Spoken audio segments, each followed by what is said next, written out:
Thank you so much for joining us today as we celebrate the 40th anniversary of Women at LaSalle. To start off, do you want to share with us your name, your class year, and if you have any relatives or a family legacy who also attend LaSalle? My name is Jennifer Gerstenblatt, Jen Gerstenblatt, and I graduated in 1996, and I don't have any relatives that attended. I have a brother who attended after me. Gotcha. Nice. And so, do you want to talk a little bit about what you were involved with when you were a student here at LaSalle? Yeah, I was really involved in the dance program and the theater program. So I did the Black Box Theater, I did the bigger productions the first year I think that they started doing them. But we were in all the dance programs. So we had the yearly dance show, but we also did the assemblies and things like that. And when you were, whether in those programs or within classes, were there any like teachers or faculty or staff on campus that really left an impact on you? Margaret Hayes. I will always forever say that immediately. She was the one, my freshman year was her first year that she worked here. She was the first graduating class of females at LaSalle, so it was a really big deal that we didn't realize when she started that she was also going through. And it just, she opened up her eyes. She was younger than all the others. She taught dance. It was the first year dance was being done as a class, I think, and a club. And she was here all 4 years. She took over the theater department. We had Mr. Scanlon, I think, at first, and she assisted him. And so we got to see someone really literally rise through the ranks, because by the end she was in charge of the theater program.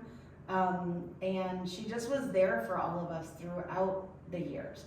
She answered questions that we had as students, as females, as like girls just trying to grow up and figure out where we wanted to go next.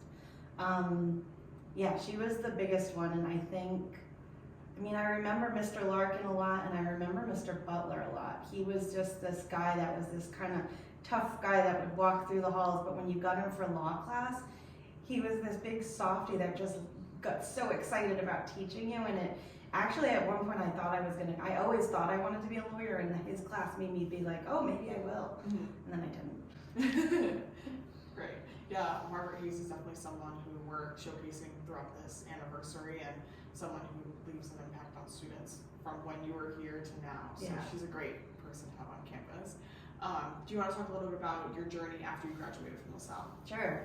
I went to Syracuse, actually with the help of the guidance counselors and all here, because I didn't really know what I wanted to do. I wasn't sure if I wanted to be a lawyer. Like I said, everyone kept telling me and my parents that I should write, because I really loved all of that, even whether it was like the summer book reading journal entries or classes just had to do really creative writing. So I really was trying to figure that out, but I knew I didn't want to be an author because I couldn't be a starving artist in New York. So they actually pointed me in the direction of television, and I didn't realize that those names at the bottom or in the credits were people that actually, I knew they worked on it, but I didn't know they were producers, writers, directors. I didn't realize the breakdown of it all until I started looking into schools. And so I ended up at Syracuse in Newhouse, and I majored in television, radio, film. And I went in thinking I wanted to write. I started seeing that I really liked this producing side and the behind the camera side of all different levels. We had classes that we had to produce a sitcom, and 1 week you were producing yours that you wrote, and the other week you were behind the camera. So I was the director 1 week, I was the editor 1 week. So you got to try so many different things, which I really loved. And then I moved to Los Angeles 3 weeks after graduating LaSalle, I think, with a friend, and after graduating Syracuse with a friend, and we've just been there ever since. Both of us are there, and I've stayed on the same path. She's veered, but she's still there, owns her own company, and I went out there thinking I wanted to write, wanted to be a drama writer. Again, got a job at E, did True Hollywood Stories, got to learn how to write segments and interview people, and realized I liked the producing side.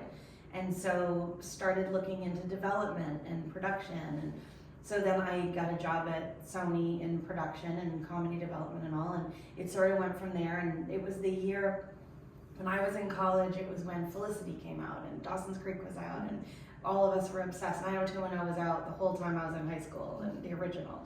And so when I got to school, I was like, to Sony, I really realized I love that type of stuff, so it brought me to ABC Family the second I heard an opening. And then I was at ABC Family for about 12 years, and then I went back to Sony, and yeah. Great.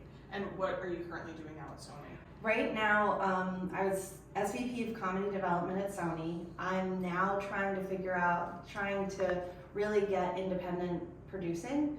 So really work with the writers that I've grown up with, whether at ABC Family, Freeform, Sony Comedy, and work with them on their scripts, trying to find books to produce as TV shows, things like that. Great.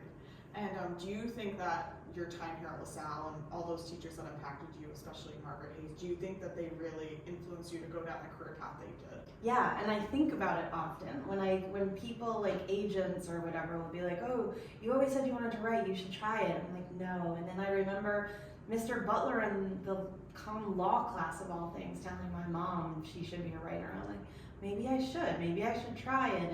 But what I did was I took what everyone told me that I was good at, and I realized I tried a bunch of different things, which is the thing I always tell graduates to do, whether it's high school or college. Try a bunch of different things because there's so many different routes in the one route you thought you took.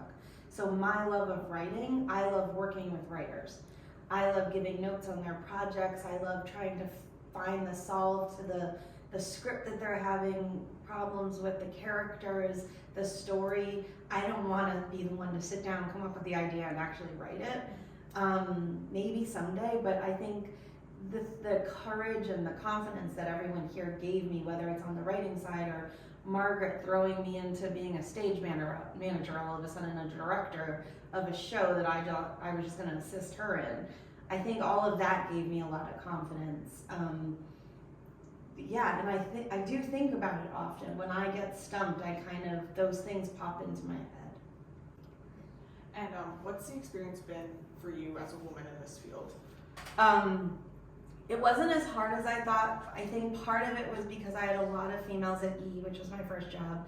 Sony was all males, which was really interesting. And it was always known as a boys club. And we realized the only females that kind of survived were the ones that had brothers. Because they'd throw a basketball at us. Not at our head, not angrily, but they'd throw a basketball in the hallway and we'd catch it and throw it back. Mm-hmm. And the people that didn't have brothers were like, they threw a basketball at me. But then when I went to ABC Family, it was all female. It was female run. There was like maybe one or two guys. The president was a guy, but every other department head and everything was female. So I basically grew up from an assistant to the head of current programming with female role models in that industry. And they were really they found their own paths. My head of programming created the WB with our president. They created Dawson's Creek and Felicity and all. So I was in awe working for them, and they loved breaking the boundaries and figuring out new paths and all. So when I went back to Sony, that's what I knew and that's what I did, and finding new people. And Sony would say, oh, we don't know anyone of that age group when we were redoing Party of Five, for example. And I would be sitting in meetings where we found Shailene Woodley.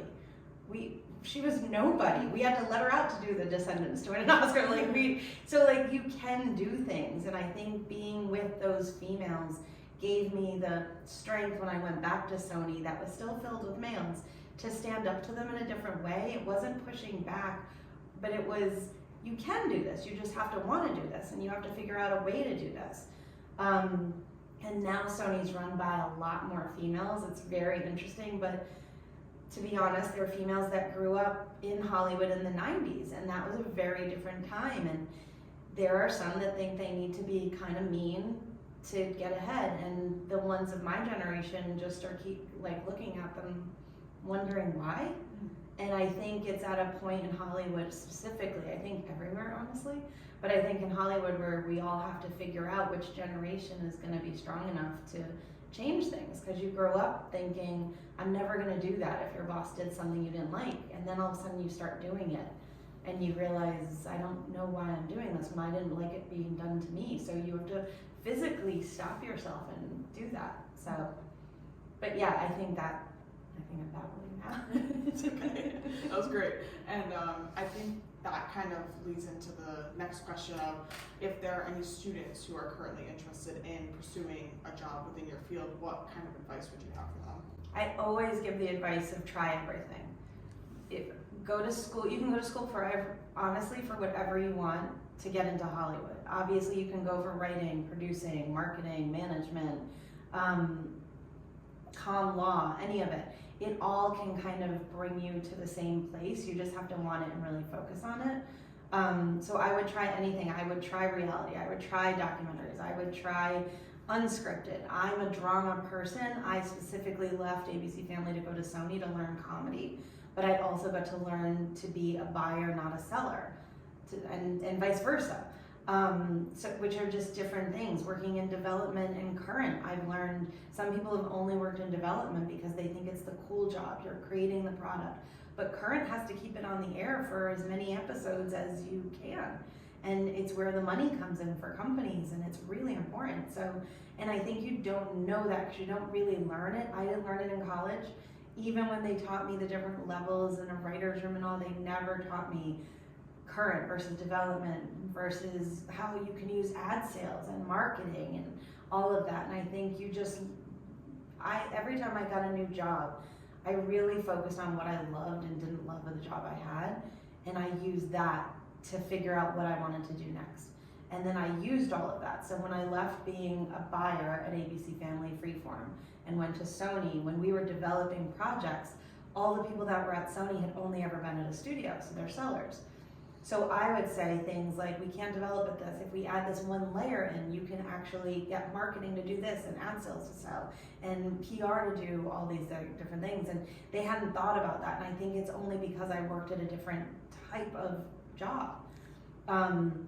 Some people also say jump around. And I think that's up to you, because there are some minds who think if you stay too long at a job, it just looks bad. And some minds think if you stay too long at a job, if you're staying at a job for a while, you like it. You might like it. You might grow. I was at ABC Family for 11 or 12 years, but every time I got bored or antsy or wanted to leave, a new job came to me. I'd get a promotion, or we'd change from ABC Family to Freeform, or we'd change from Freeform what the type of show we were looking for was, and it changed the job almost entirely.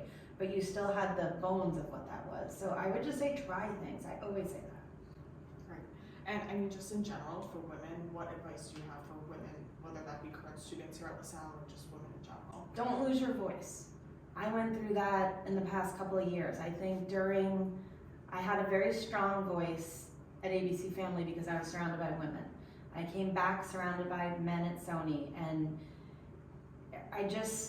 I had also grown in my job and learned that you don't have to talk all the time, that listening will actually gain you respect and knowledge and all. So I went through that, but I think the pandemic sending us home and being on our own, and I learned how to do a job in a whole new world on my own at home, and I think some of it made me get frustrated, and the frustration made me lose my voice.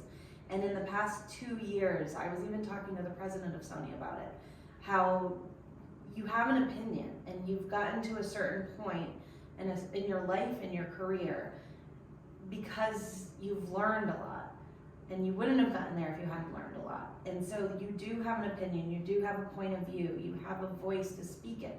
You may not always be right, but it's going to be a perspective that other people are probably, if they're really good at their job, or at least good people, going to take into account a little bit.